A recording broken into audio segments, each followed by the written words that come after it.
Hey, good day. Yeah, hello. Hello, Guardians. Thank you for coming to us again and being here today. It's a special moment in the week to be in front of you again with a list of thoughts and questions that you'll be able to answer for us. Uh,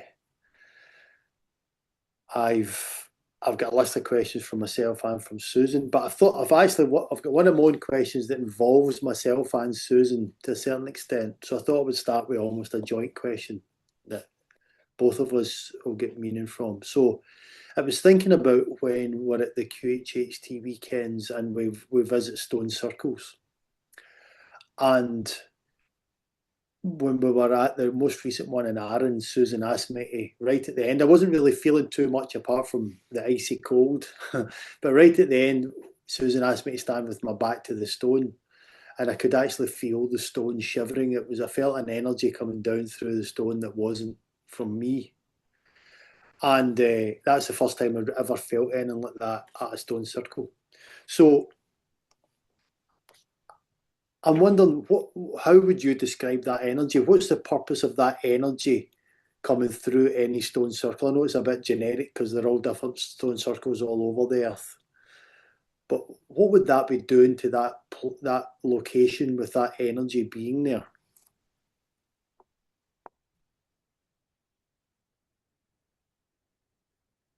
Hey, nia da ya na na nia da agato do ya. We just want to say that Susan was amplifying your energy, amplifying your ability to feel the energy, and that stone, the large stone, is an antenna, so a communication point for higher divine beings at the to communicate through the frequency of the planet to get the yeah. So like you are saying, circles are often built for different intentional purposes. Yeah, where you were, the one single large stone at is an antenna. There are others positioned and they create a grid between the antennas and that opens up a bigger portal. It's energy that the ships can use and work through. And it creates looks like a stabilizing field of energy. So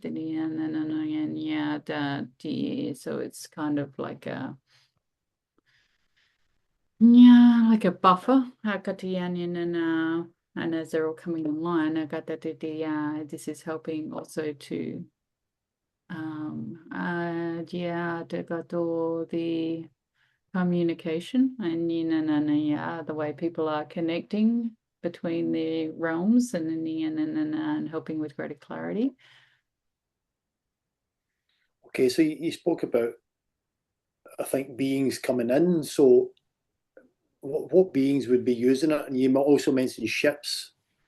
So can you explain more about who would be coming in and if they would be in ships? Do you mean spacecraft? There are many that are using these portals those working with the Ascension that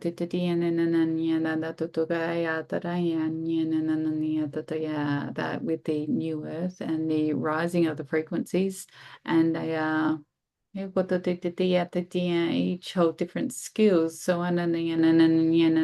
they can use different portals associated to earth frequencies at the so there's like okay, there's ancient like pyramids underground at the that transmit and have held energy and then and it seems these are collecting and collating information and understanding that are then being used to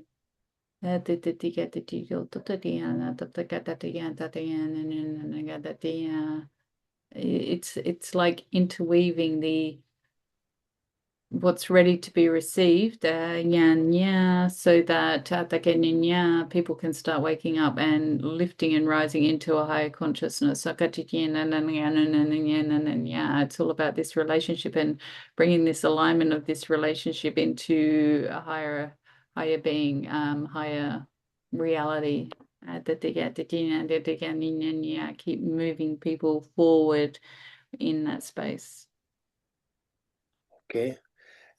The one in Arran, that particular stone in Arran, I think it may have the name of the dragon's tooth or the dragon's fang. Is there any energy associated with dragons linked to that area, or any connection you would know of?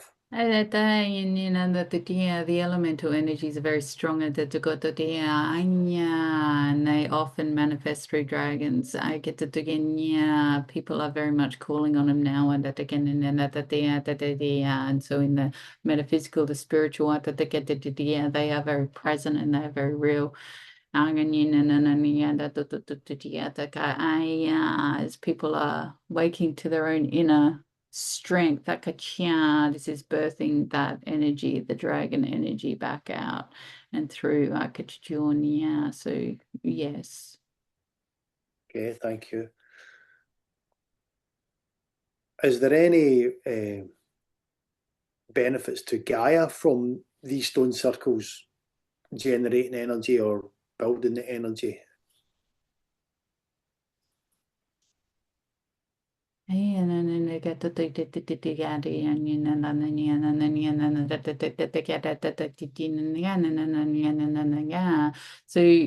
asking for benefit for Gaia, but this these pyramids, these collection points, and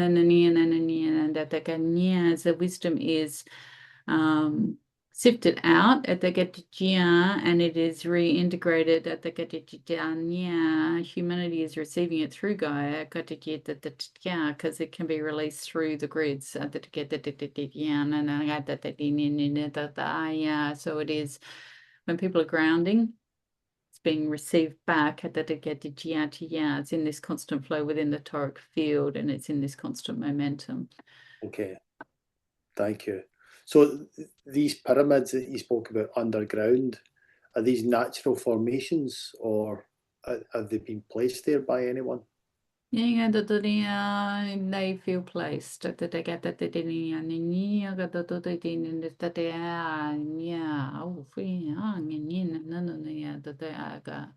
they feel eons. Many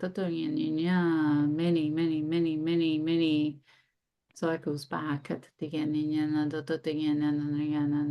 door. Yeah, very old, that place. Okay. The reason I actually went down this route with asking about the stone circles was I thought of a question about energy vortices around the Earth. I heard that the Bell Rock in Sedona is a particularly powerful energy vortex, and I think people use it for meditation and healing. And it made me just think about what the job that stone circles were doing. But what's the purposes, the energy vortices around the Earth? I know there's some in the UK, there's one in Scotland, there's probably a lot in Scotland, but are they doing a similar job of bringing energy in? Or is that getting to do with the ships as well?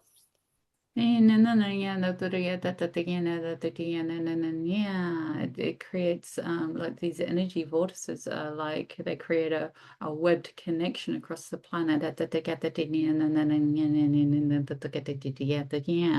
as each person is coming online they also become an energy vortex linking into this oval web, like an aura around the planet.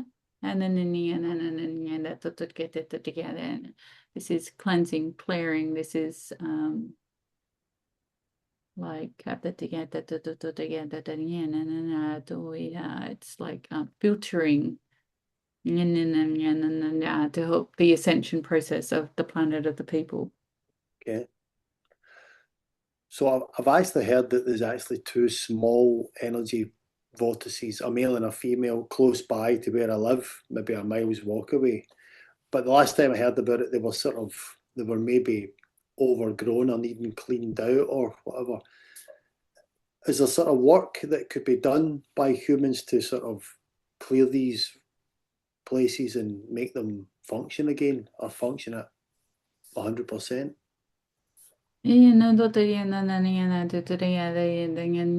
The visual aspect is that desire. I want to get it's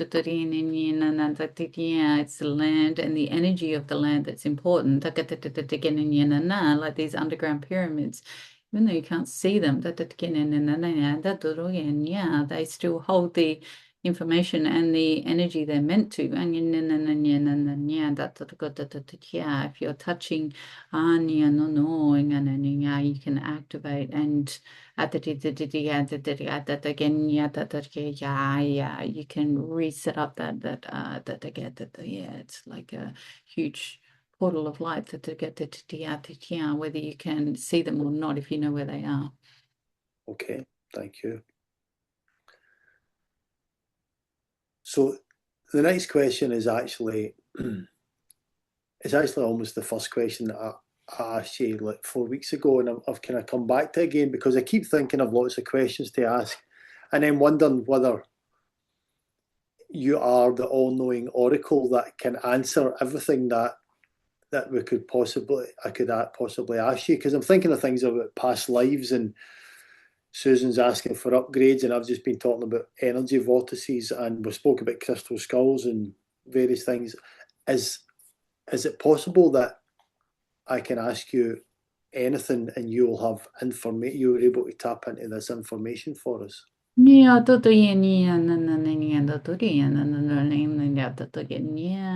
I maybe not see. Everything at the I see in my vibrational awareness. I get and my understanding at the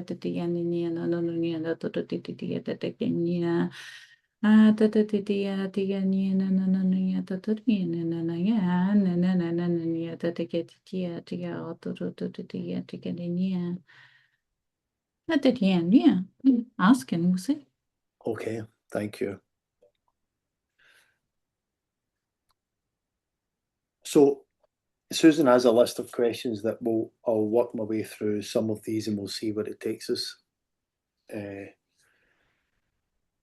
So Susan's thinking that the neural upgrades that we have received are amazing, but what is most important is to receive intentionally and become more and more what one is. She wants us to become everything that one is capable of becoming. And how does that look through the shared space with one another, both of us and the collective energy? I think she wants mostly to receive the most relevant upgrades that she can get at this moment for helping her work and helping the planet and helping her clients.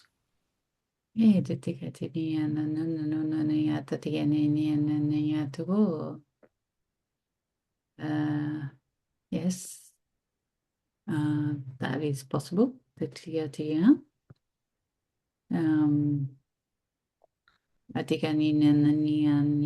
you asking us what is most relevant? Do you have a direction you want to take that? I think she's probably asking you what is most relevant, rather than just us sort of thinking the flavour of the moment. Give us this upgrade because it's the flavour of the moment. It's what, from your perspective, what do the Guardians see as that would be most beneficial in Susan's work in particular, but also in what I'm doing as well. Yeah, tutuyan yan nananiyan tatagadiya tataya for Susan tatagadiyan goto looks like tataganya nia tataya it's like a feminine psychic blindness tataganya nananiya tutu something in the code that's missing and then at the end that's not allowing processing at the it's blanketing and then the processing pathways so we can just I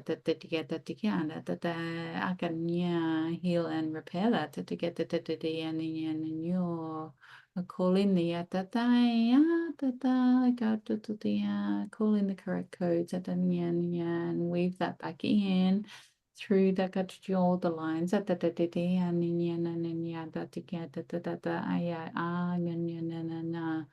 anchor that back into the light and sovereign. And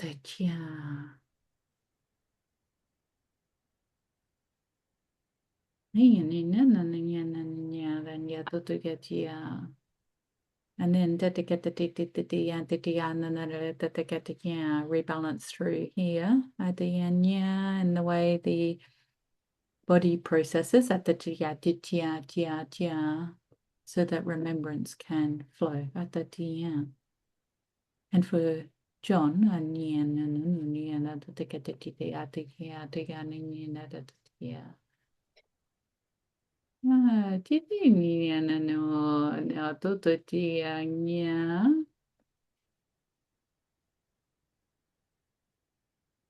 it looks like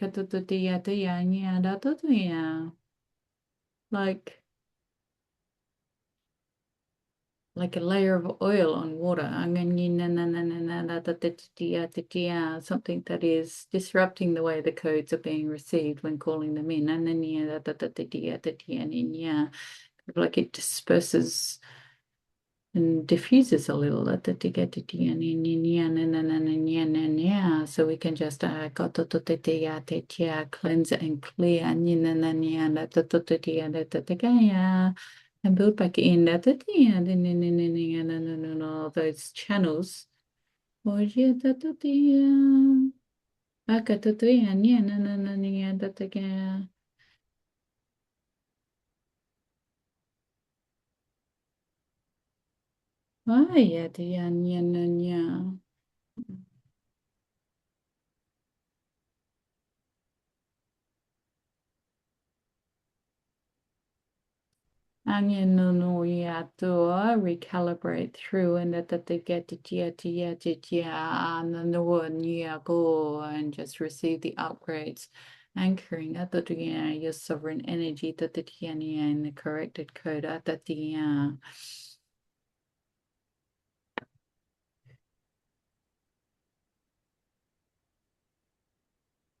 yeah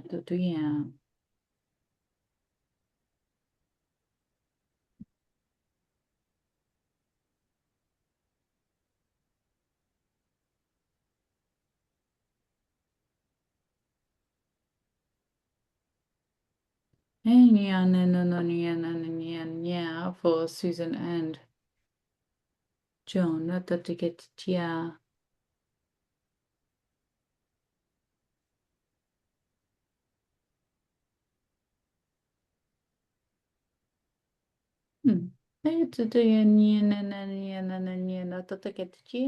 It looks like a portal of a seed of life. But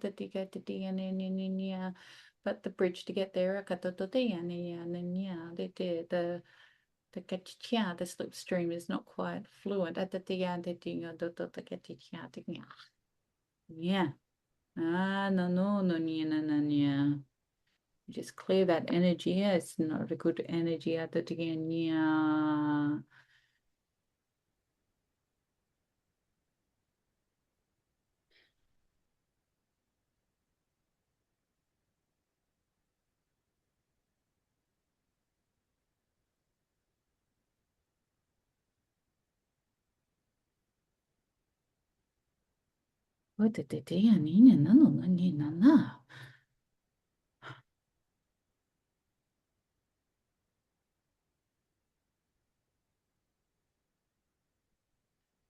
I get you do it. You too have walked this path before, and it's come to a stop. We are clearing that energy and the distraction and breaking down the old paradigms and so it opens the potentials at the to connect to that seed of life, that portal.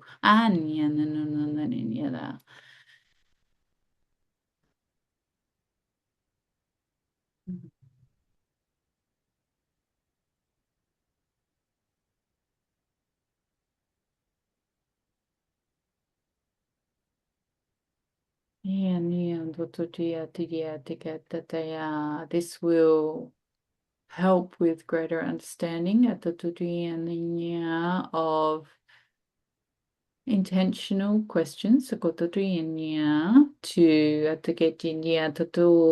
the realities at the there is energy shifting very quickly at the get you is making giddiness so that you get it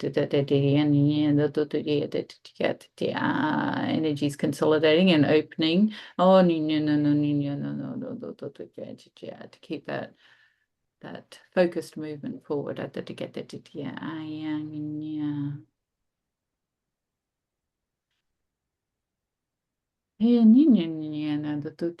this is good.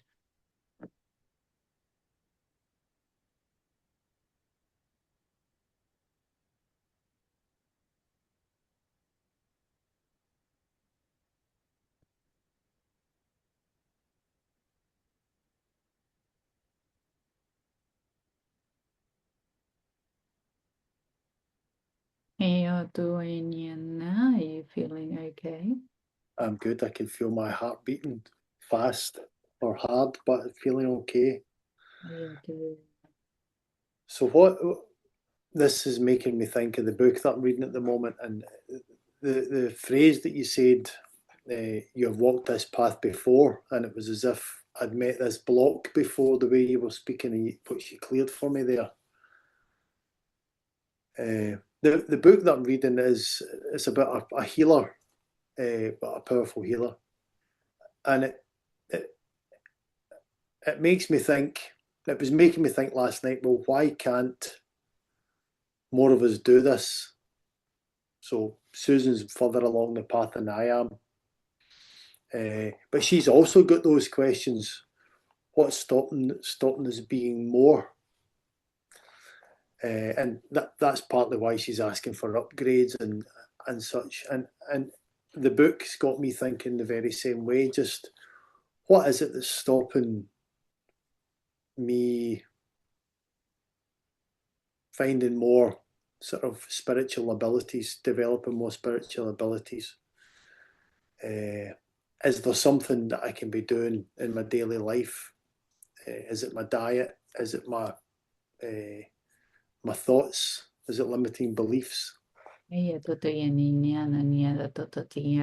old paradigms, the programming, and the built programming from generations and generations and generations. The needing to collapse for both of you many vows and very many the locked thoughts of lifetimes of that which is being born into the template of the physical vessel. It's like a locked door. But we can ask and start collapsing these down. And then as you're ready, you can start waking at and start experiencing more and more as you're ready. Yes. So what you mentioned there about the locked door, that was a concept mentioned in the book. They were talking about past lives and how that people need to forget the past lives, otherwise they would bring through the traits, but they bring through the bad from the previous lives as well as the good. So the door needs to be locked. But Susan has also spoke to me about trying to call in the other, or not trying, just call in the other existences that I've had, particularly when I go to sleep at night, and just ask for it to come to me. So I have started doing that recently. So your energy is in a light frequency where you are able to make choices. You can see that your process through each of these doors. It's part of the evolution, it's part of the wisdom that is formed. It's made you stronger. The trauma is part of the experience. And you don't have to own that anymore. You take the wisdom and leave. I reconcile. I take the wisdom. And that keeps helping the remembrance field of your strength, of your abilities, of your traits. The totality of lessons and wisdom of lifetimes to be received, and then that totality, it's like it's an awakening, and it's like the lotus coming away. It's all in a grander master plan, and why would you choose to not embody the wisdom that you've worked so hard to gain? I definitely do want to embody that wisdom. And I suppose it's only recently that I've come to the understanding that I can call it back. It's really Susan that gave me that advice. So I definitely do want to call back the wisdom from those previous existences, as I believe it's been part of my soul's evolution to gain those experiences and grow and grow. So I now want to call back the most valuable pieces that I can use in this existence, and then again go and help people and help the earth to ascend, hopefully from gaining those for myself.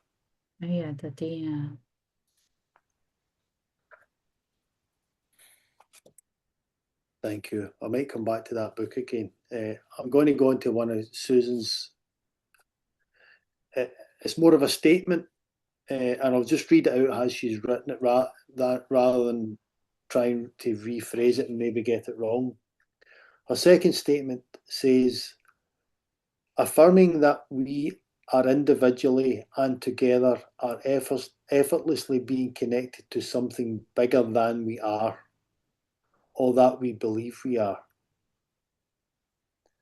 It feels like a vibration here that is not seen, but a force field held through a collective human blueprint, activated when born into the human experience. This is related to that initial week and understanding the memory field, the ability to birth remembrance through the breath and life force through just being. So I think she just wants to be all that she is, or all that she can be. How does she affirm that? We are just following the path of the consciousness, and that as it comes into the human field and through the blueprint, what exactly What exactly is being shut down? That makes the reascension so challenging. So there is an awareness there which would indicate a readiness to receive that remembrance.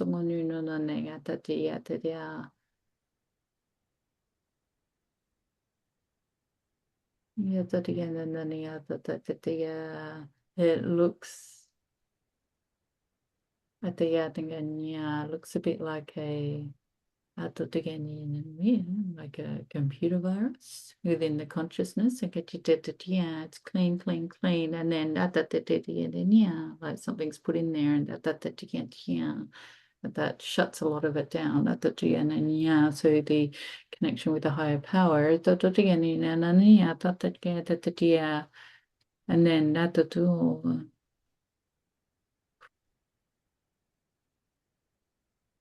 then feels heavy.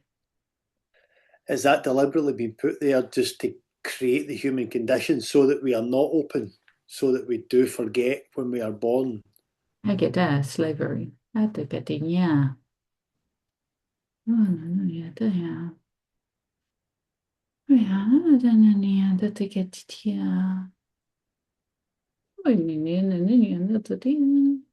just, we're just checking with councils to see if we can remove this.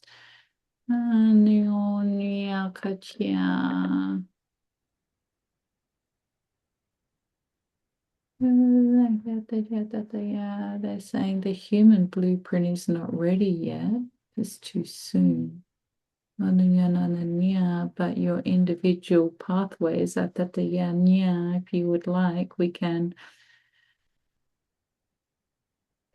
through the breath, through the divine consciousness. So it's kind of like tweaking it in the backstream so you start receiving the higher power. Is that acceptable? Yes, please. So maybe, so we're talking about the greater consciousness and not being yet, the laws, not yet, but through divine consciousness, and the authentic stream, that it can more easily be accessed by everyone when they're reaching through that heart space of the pure light, the heart-led intention. And we're going to just tweak for you too. And I feed that into the heart of each cell, to awaken the memory. Ooh. Did they get to yeah? Did you feel that? I did, thank you. Oh, yeah. You're welcome. So, just from what you said there, you have tweaked things that will allow it to be reached through the heart, through when the heart is open enough. Is that correct? So that we're reaching it for the right reasons. We're not accessing those things for the wrong reasons. You get the heart-led intention, and that get heart mind, higher mind. I get come through the heart, higher mind. And ooh, open it up. Thank you. When I hear you talking about the blueprint, the human blueprint, and divine sparks, there's a phrase in the book that that is the holy monad, and I also kind of heard the phrase a few weeks ago, the monadic spiral, and I believe the monad is the sort of highest levels of the divine spark that we all emanate out of. Is that something that you could speak about? Is that something that resonates with you? phrase, the monad.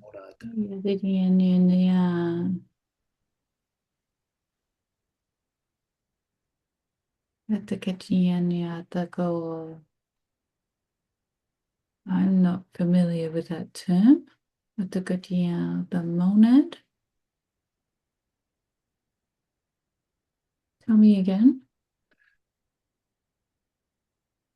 So I think it would be like our purest soul essence from source, as we all come from source. So our souls is the purest spark that it can be, and that would be the monad, our holy monad, I suppose. And I think when you refer to the divine blueprint, it's the same thing. Yeah, that is what it sounds like. That authentic consciousness, the authentic divine consciousness, that connects with the higher power through the higher heart, higher mind. The purest stream of connection. And the monadic spiral, I've come to believe from what I've been reading, is it's almost the path that soul then takes through all sort of existences, and the path is the spiral, and it will pass through human existence at some point and be us. So it was just it takes me back to thinking about the level that you're at. And I asked you that in the very first day in Aaron. It would probably be worth just asking it again. So, yous are guardians of the light that emanate from source. Is that correct? Yeah, we work with the light. We are the light. We are true to the light. Nothing but full spectrum within that crystalline frequency. We power the light. Okay. Right. So, again, this book that I've kind of put it down and just come back to it again this week. And this is the week before Easter. And they actually just started talking about Jesus in the book, which I wasn't expecting. And just how he was the logos, the sort of, I believe that's the embodiment of source on earth, is the logos. And how he was the sort of pure divine essence of source on earth when he was here. And it just had me thinking about Jesus and different questions about him. Would you be able to answer questions about Jesus? I got at the end. Yeah, you can ask. Okay, so the one that came to mind was he's a I suppose we would refer to him as an ascended master now, and there would be other equivalents. I was just wondering, are there equivalents that would be equal to him that we would recognise on earth? So if we said like the Buddha or Krishna or Muhammad, would they all be of a level of Jesus? It's just when you hear some people speaking about Jesus, he seems to be above the rest. And I don't even, that might just be coming from a Christian perspective, and I realise that could be biased. I'm just wondering if there's a purer embodiment of source in Jesus. Yeah, Susan is fighting us on this one.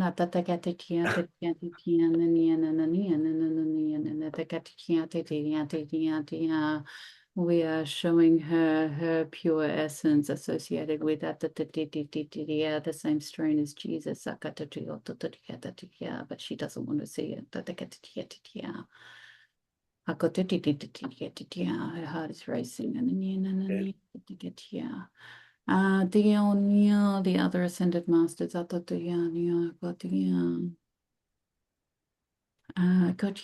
similar, but they don't feel as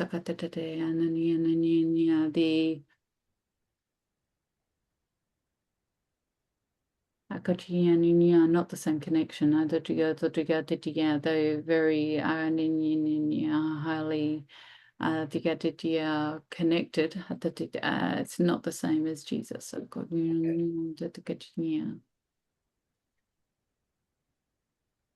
So the other phrase that comes to mind, speaking about Jesus, is the phrase Christ consciousness, which I suppose it gets spoken about for humans ascending through spirituality, and one day they may attain such high levels as Christ consciousness, but I suppose only a few people on earth would ever be that at any one point, if at all. Would that be true, or can you tell me anything about Christ consciousness? Would that be to be almost have the same level of embodying source on earth as Jesus had at that time? Yeah, it's that openness and not bound by the paradigms, the acceptance and inner stillness of the sovereign light, the recognition of the inner environment being the totality, and therefore there are no limits, there are no bounds. As one calls in their own light, that organic connection of Christ consciousness, but people restrict or that they get that programmed to not be worthy at the end and therefore the rejection of realities at the end at the therefore that perception and that we could not be all akatatia in Christ consciousness at the end it is there you are welcome to be Christ consciousness that dense programming and choosing openness instead, choosing the wisdom, choosing to trust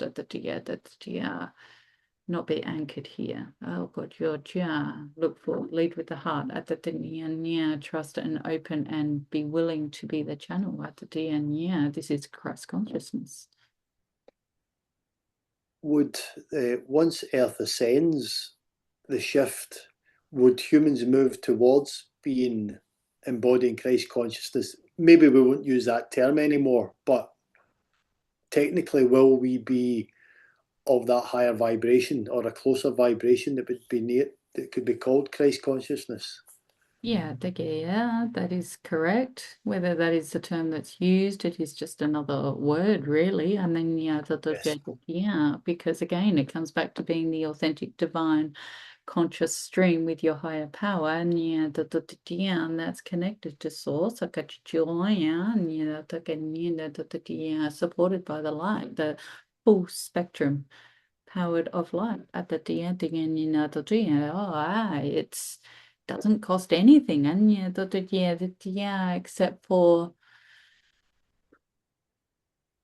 the ability to believe that it could be so. Yeah. That everyone is worthy of being that. Yeah. It would be hard for many humans to even believe they could be, because it would be perceived as being conceited or big-headed to believe that you could embody that level of consciousness. But I suppose it's only by trying that we could move towards that. Believing and trying. It's only when we all connect into that we realize that there is no competition. It's about the community, it's about the coming together, and there is there is room for everyone there. And in that unconditional love, in that unconditional peace and awareness. It's very beautiful.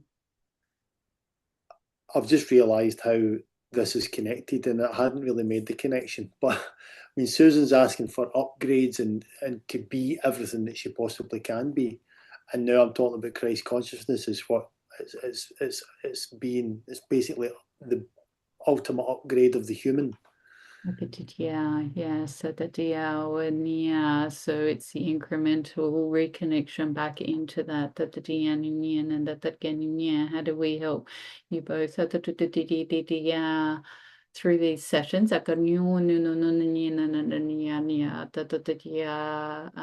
embody and become to understand, and then that the thing just being will awaken others.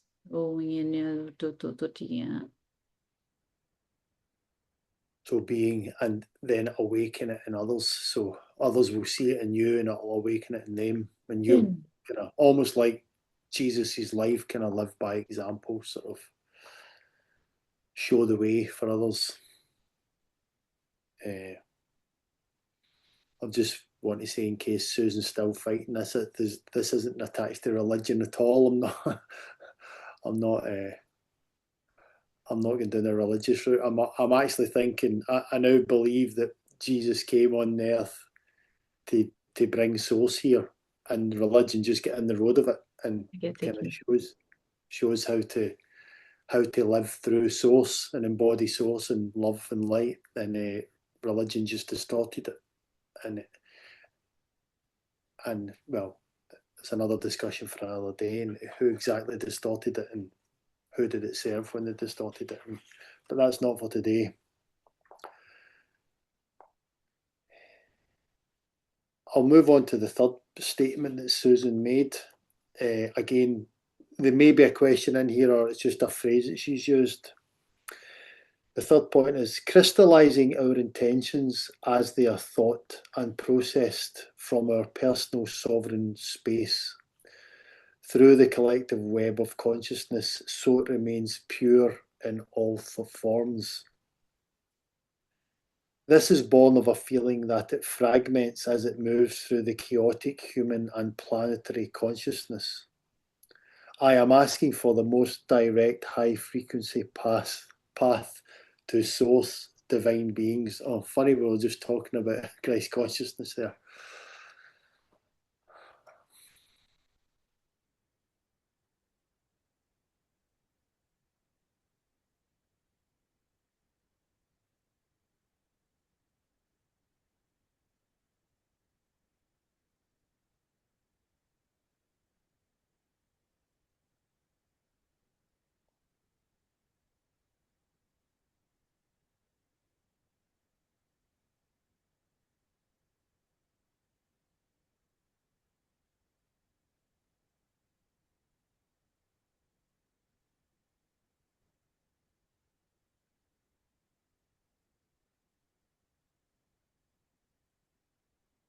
It's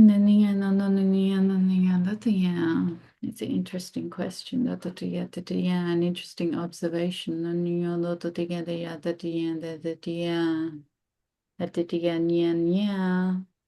As the thought is moving through and released, the intentional bandwidth it leaves the auric field and becomes shifted in density oh and as it enters the consciousness field it's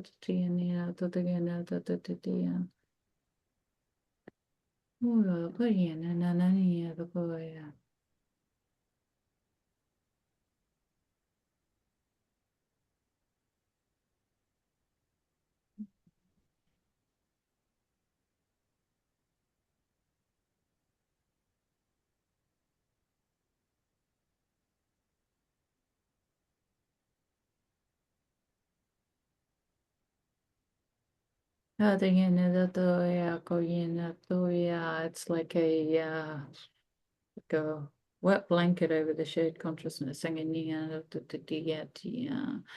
like trying to move through the grids is like sluggish, so that crystalline thought going out is not it comes, like she said, slow, fragmented at the and so it's looking for the route at the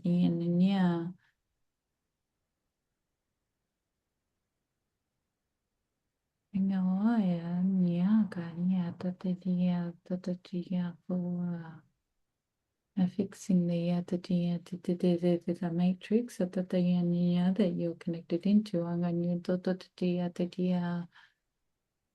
so that it sustains the vibrational bandwidth.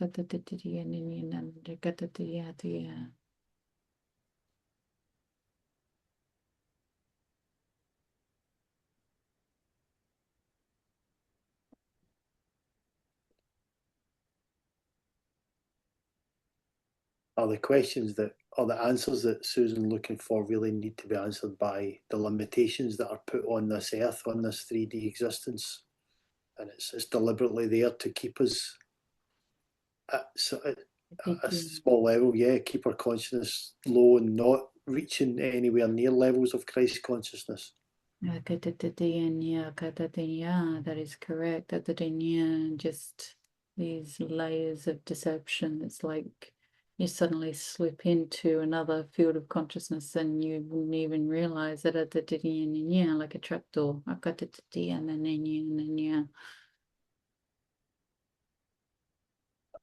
I mean, I'm not sure if Susan's meaning this, but the idea of thought transference from one person to another, I mean, that I believe that's people are capable of that. So somehow they've got a clear, crystal clear connection from their thoughts to wherever they're sending them to. So I was just wondering if that's the sort of idea that Susan's thinking about. It's probably not that specific idea, but if certain people can do it and send a crystal clear thought to someone, then is it along the same lines as what Susan's asking for? How is that crystal clear transmission made? Yeah, I think with that, some of that is coming from the soul groups that they've come from, where they've brought through those galactic traits, and then and that energy is still very strong within them. Okay. But this energy, it's like trying to strain out the it's like trying to strain out a lumpy soup. Yeah.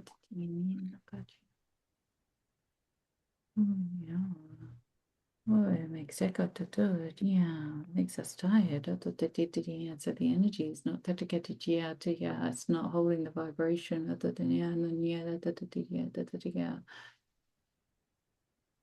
Is it maybe not possible to do to clear up what she's asking for? Yeah, we can call in other beings and request the assistance to recognize this and to create that energy and flow. The elementals, the dragons, the angelics, and circulating, cleaning it up, recognizing that frequency, and to create realignment at the and those high councils and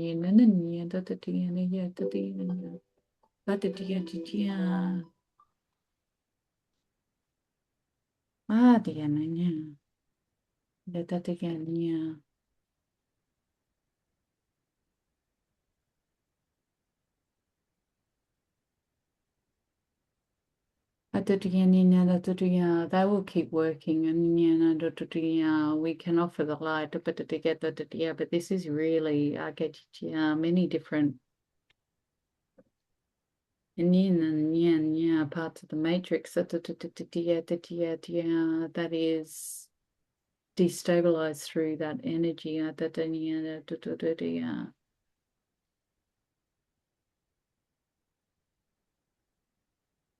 and I've got to do and higher contracts and that they get here that need to be reconciled associated with that energy.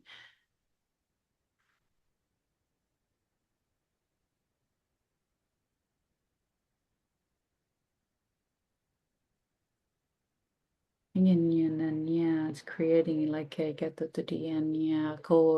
like an alchemical reaction to change the substance of the DNA of like the the frequency of those consciousness fields. So I can see it happening like a card tower falling over. Yeah, it's shifting now. Yeah, it's flowing now.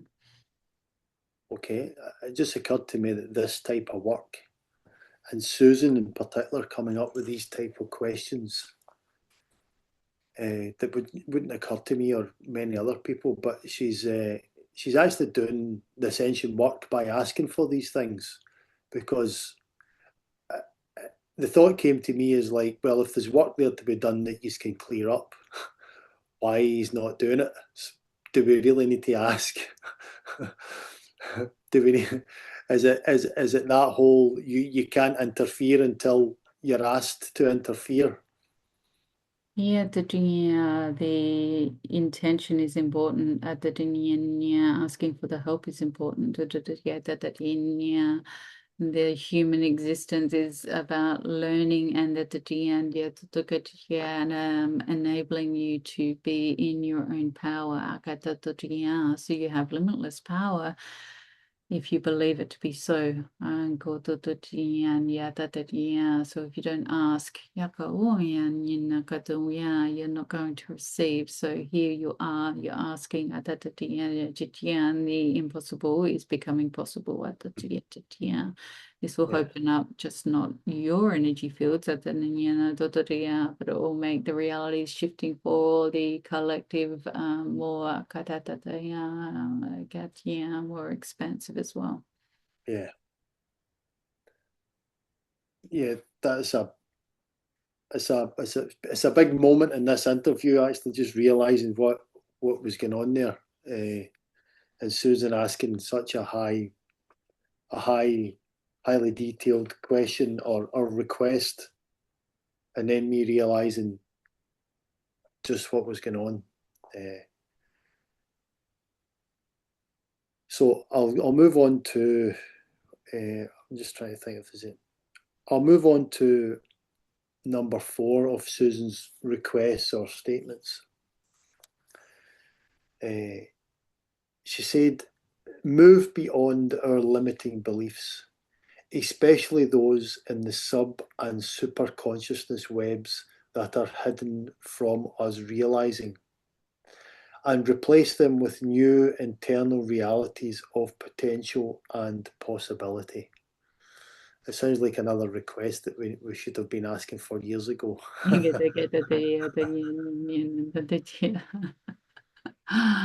Yeah, we can do that. Yeah, working in your personal and shared field. It's like, it's just like releasing the calcification of the pathways that are, preventing you from seeing the potentials and really embodying the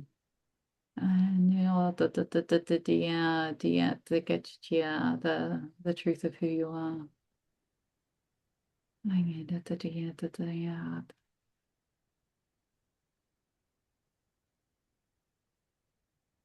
can feel a big pulse in my solar plexus there, just pulsing away. Yeah, yeah.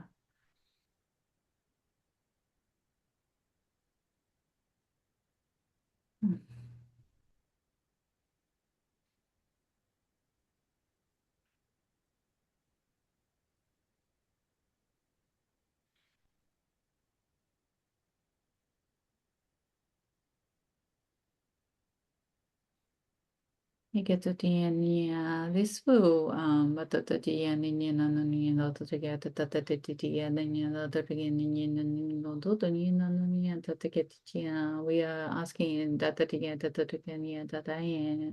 we're asking in other teams that the beginning to stay with you on and to 6 months at the and keep working to release where and as you're ready incrementally so to not overwhelm and then Susan wants everything now and then slow and steady at that for ease and grace at the be kind to self. Okay, thank you very much. So is that additional teams working with Susan and myself to remove limiting beliefs over the next 6 months? Yeah, that is correct. Thank you very much.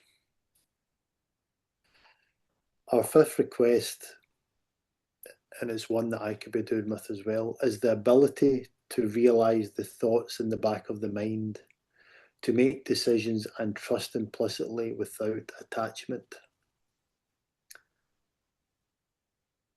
It's almost listening to your gut and not questioning it and just going with that. And I've realised I need to do that more myself.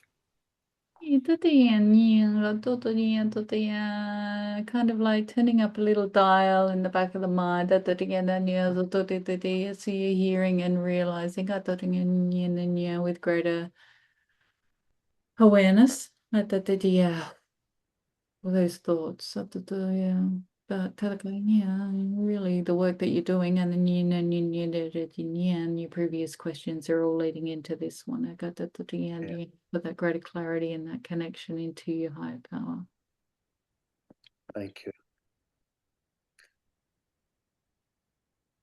Our finishing request, she's got a big title, finishing request. She's had you working hard today. Is to update the wisdom of our teams, the soul contracts, agreements, and vows, including those that are hidden that we made or others that have been made around our signature code, the interconnected field of energy and intelligence, for ease, grace, peace, and only ever in the highest good of all concerned.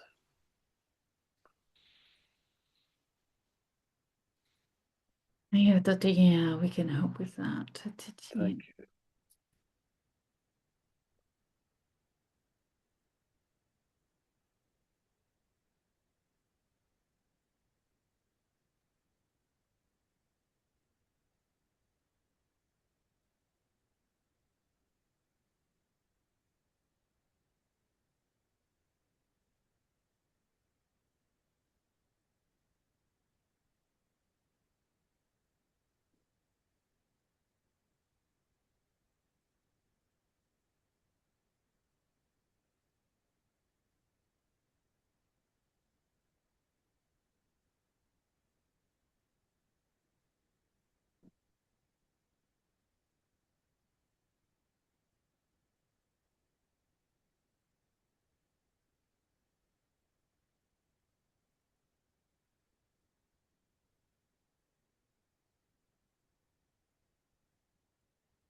Yeah.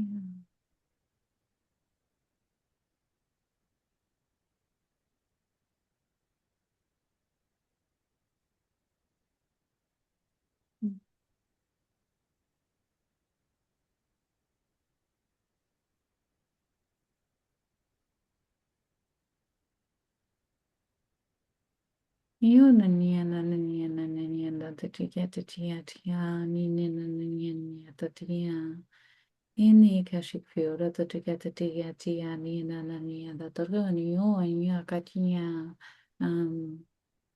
like all the words spoken, the agreements, vows, those that have been held against the soul, known, unknown, those things that don't matter anymore, the past,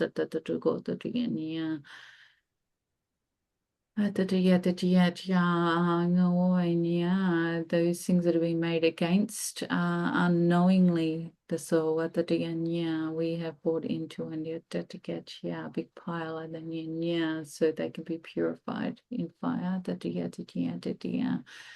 and the Akashic field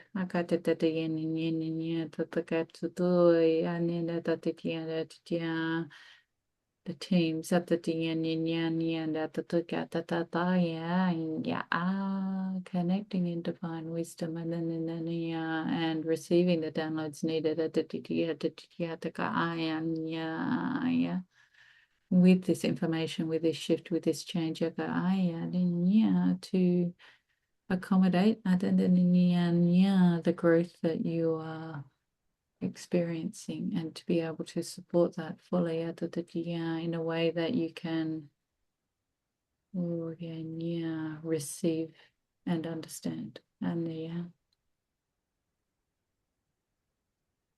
Thank you on behalf of Susan and myself.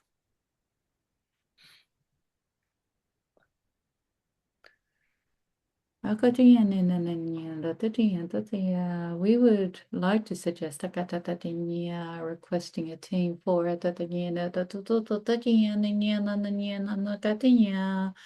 the portal,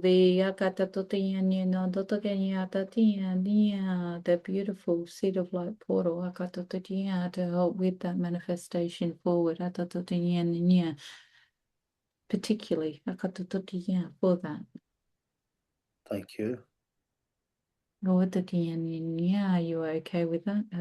Yes, please. Yes, I'm sure I can accept on behalf of Susan and myself. That's gratefully received.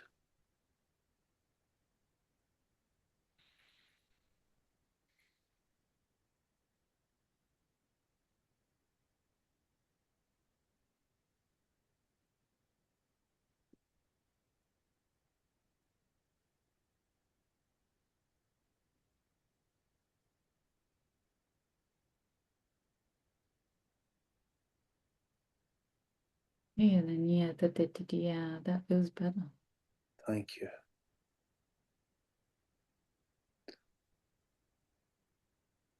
Is Susan feeling okay? She's been sitting there for an hour now, answering questions. Everything okay with her?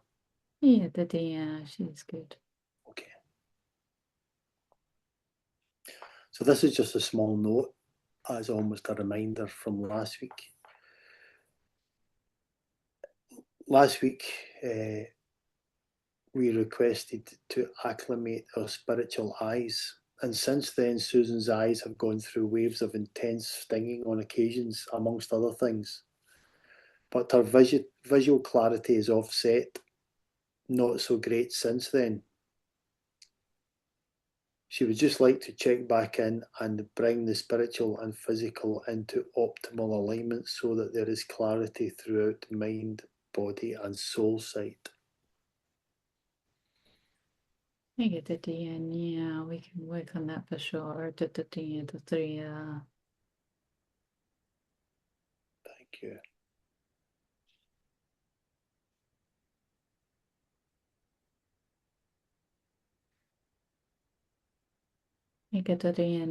This not permanent. It is worrying, and then to get when there are slight disturbances, but you can tell her to get it's it's the adjustment the physical vessel is learning to accommodate the higher frequency, the expanded spectrum of energy, and then learning to operate in new ways. Yeah. As one of my own questions, slightly related to sight, is I get visuals in when I think my third eye is opened up, or my third eye is sort of receiving colours and light and motion. And I often feel a numbness in the middle of my forehead, which tells me it is a third eye sort of awakening. Most of the time, there needs to be light around in a light room or some sort of light source for it to kind of trigger. It very rarely happens in darkness, although sometimes I have had lights coming in the darkness. I'm just asking, is the pineal gland, or is that receptive to light, like our normal eyes? Does it rely on light stimulus to then receive maybe spiritual sight? Within your holographic field, associated with sight, it looks like like we spoke of before, the trauma field and the wisdom field, and a sense of not being safe in the in the darkness. Perhaps something happened in the past that was scary, but that's still reflecting through. And so those unconscious, sub and super conscious nodes at the they are being released and cleared, and that you asked for before, then this is going to find greater fluidity at the because it is limiting the ability for the soul to fully embody the expression that is trying to be received. Okay. Thank you. So Susan sent this big question or exclamation statement today. She said, I've just had an epiphany, I think. I am being shown that I am light, I am source, and I am creator. Well, we know that. We know she's fantastic from previous QHHT sessions. There seems no coherent galactic evolutionary anchor points that Susan associates with. This morning, she was shown Time Walker. This makes so much sense to Susan and why she continues to explore and exist in different and new realities.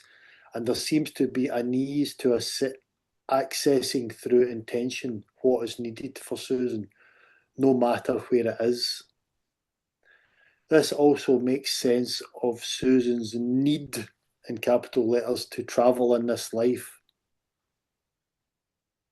Can you tell Susan anything about the Time Walker connections that she has been given? It's it's not so much it's more a like a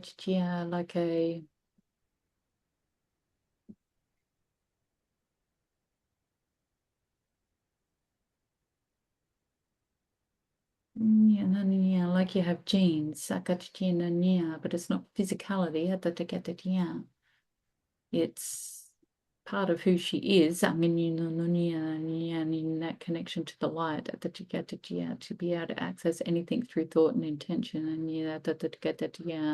and therefore able through that thought to know when she lets go, it gets out of and then the mind.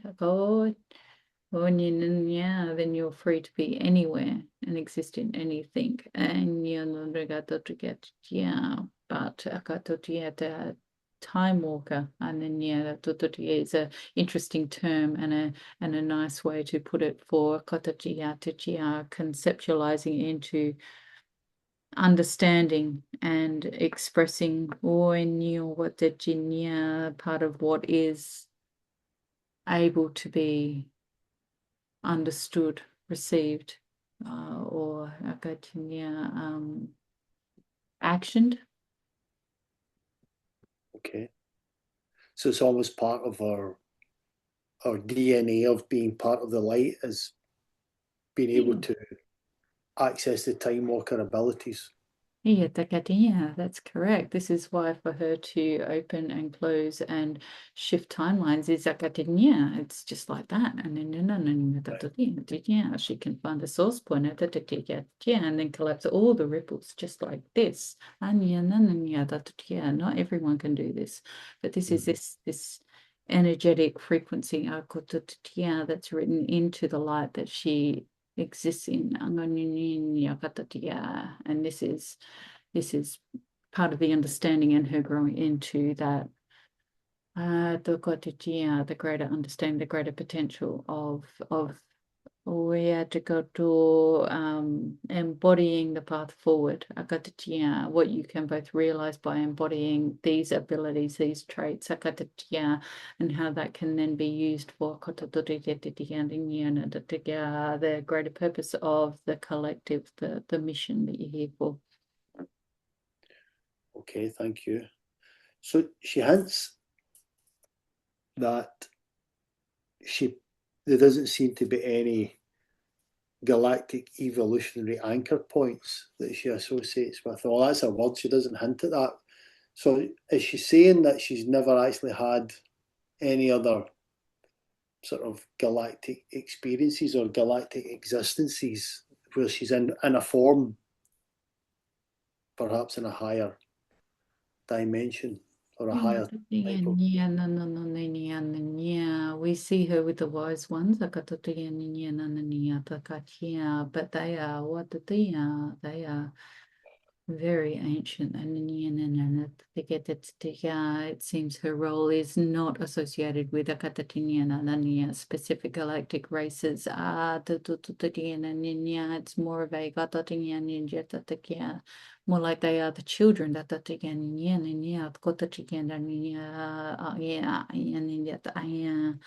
coordinating the understanding and helping them to learn to to help then the others, the grandchildren, the humans, the physical existences in other ways. Okay.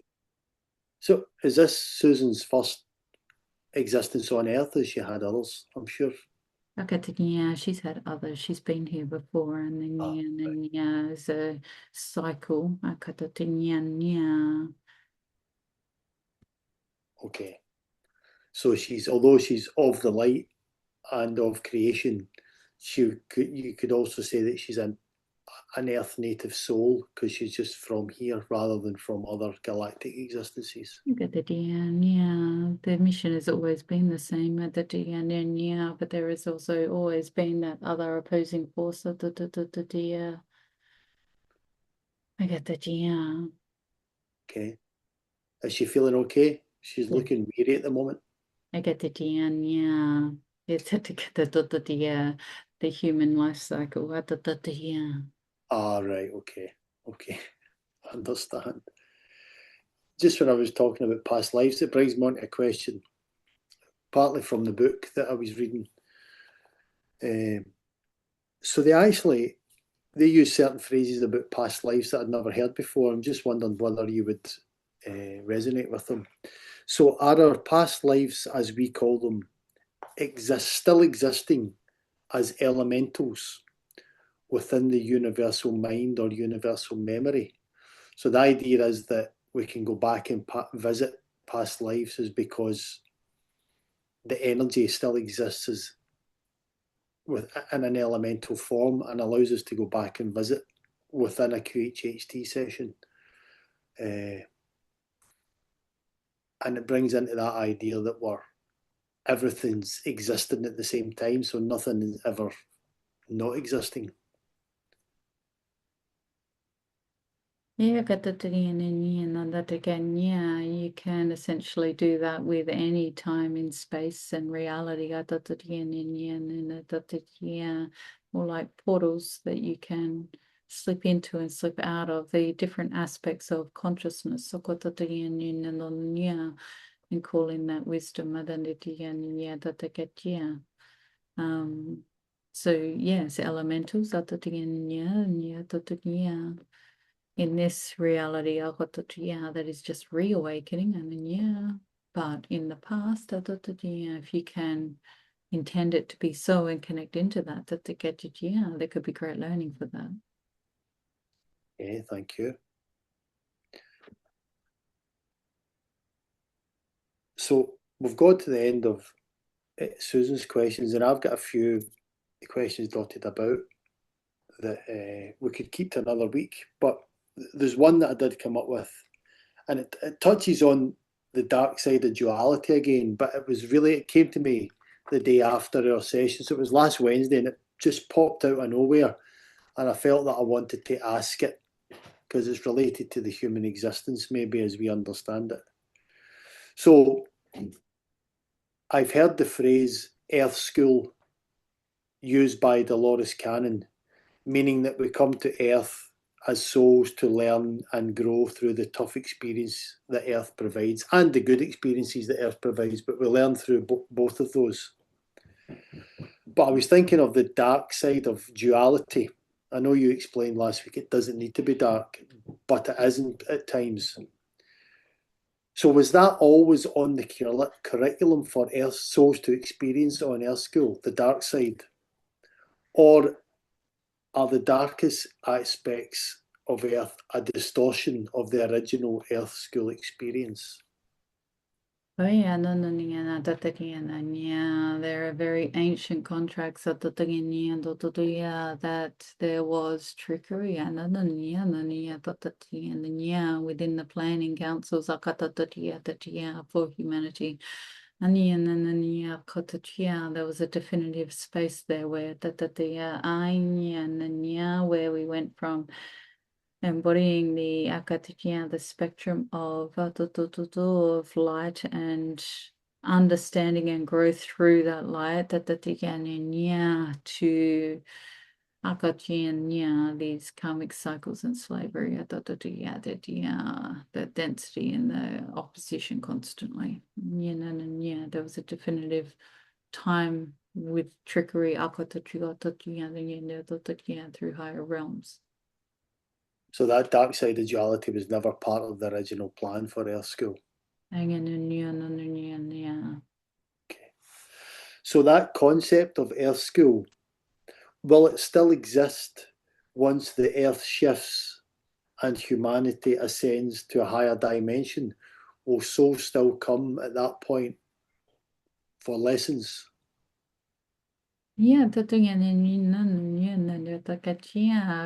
this environment holds many beautiful frequencies. And there is always elevation into more potential. So through that learning path and through the different personalities that challenge and awaken, and the ideas and thoughts that come through others, I think there is always a place for the human existence. It's a beautiful energy if it's embodied correctly, and then Okay, thank you. The last, I've got sort of a few unformed questions that I may keep some to next week. But today I told Susan that I drew the same card twice, 2 days running. It was one of her animal messenger cards. The wolf came for me 2 days in a row. And I found it was sort of really, it's always special when that happens, as if there's a message coming through that really needs to be paid attention to. And it also came with another card that turned up 2 days in a row, today and yesterday, along with the number 33 card, which is 33 is my life path number. And the 33 message was really quite important for today, or for me at the moment. So is there something going on at the moment that I should really be paying attention to? Is there any other insight you can give me with the wolf showing up, and that it was a basil plant that showed up 2 days in a row? These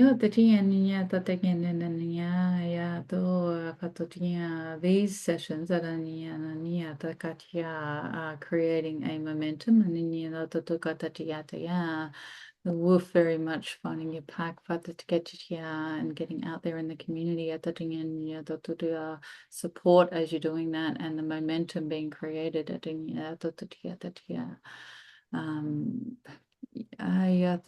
the ideas feel very important, the support and the empowered wisdom of the wolf. Your wolf, have you seen your wolf? No, I've never had a wolf show up for me yet. Never. You've got a wolf show up, but you're not seeing it at the end, so call it in, and then invite it into your space. Look it in the eye, and then connect with it. At the end, and it's a it feels like a sister soul, and then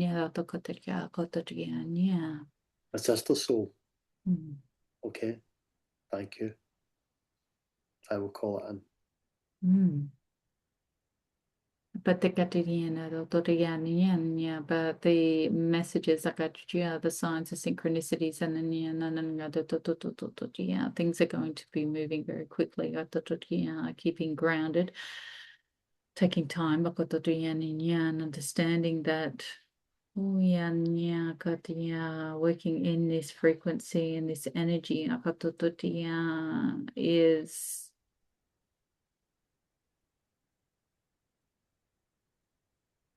what the yeah. It's like jumping into a different snow globe completely. I mean, yeah, the reality is not the same. Yeah.